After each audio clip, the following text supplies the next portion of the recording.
What do you consider the most positive aspect of the community of Great Falls?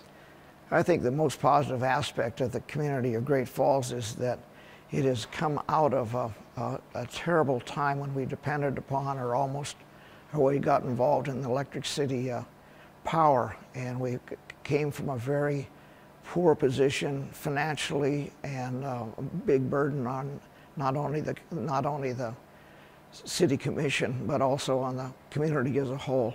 And we've worked past that, and we've come back to where we're in a good position financially, and that will pay in time. That'll pay us in ACEs. Do you agree with approving the first ever park district, which could amount to a $2.27 million annual increase in property taxes? I think one of the problems is that we've never had a solution for the parks, and what's happened is that it's become a huge financial burden because we can't do the maintenance on it. But to come up and have the city commission just say, we're just going to re-tax you and spend more money on the parks whether you like it or not, is the wrong approach. And so what the city commission did was to come up with a plan where they are proposing a park district which would be voted on next at the school board election for some reason in May. But it will be outlined, and at that time the voters will make the decision, not the city commission. Personally, I will vote for it. Cascade County has one of the highest rates of child abuse in the state. What needs to be done to bring it down?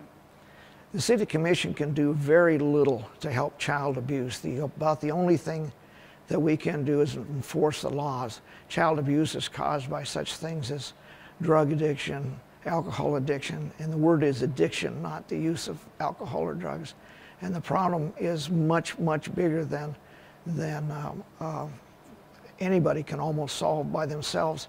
The city doesn't have much of a role in it at all except law enforcement, and that's not going to change child abuse. It's a huge problem. CASA may be able to help.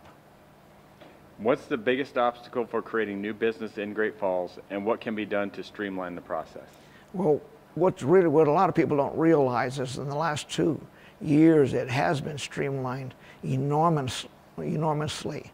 Doesn't mean that it can't be more done, but to start a new business 2 years ago was a lot harder than it is now, and it can be streamlined even more. And hoping that we can do that. And basically, we just have to work with the agencies, trying to move them all, that we can do one-stop shopping so that it can all be done in one place. And there are moves to be doing that right now. We've seen a recent revitalization in downtown. How do we grow downtown even more? 2 ways. One is we need to or hope to get even more urban housing. That helps a lot. And the second thing is the parking.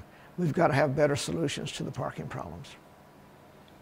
Are there any other important aspects of improving the community that you would like to touch on? Well, yes. I think one of the things in the community that is so difficult is that we have such a negative outlook.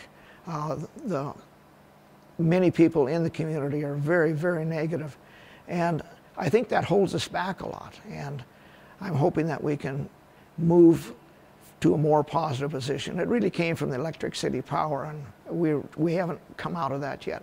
When we come out of that, and we are out of it now, it's time to look at our city from a positive aspect.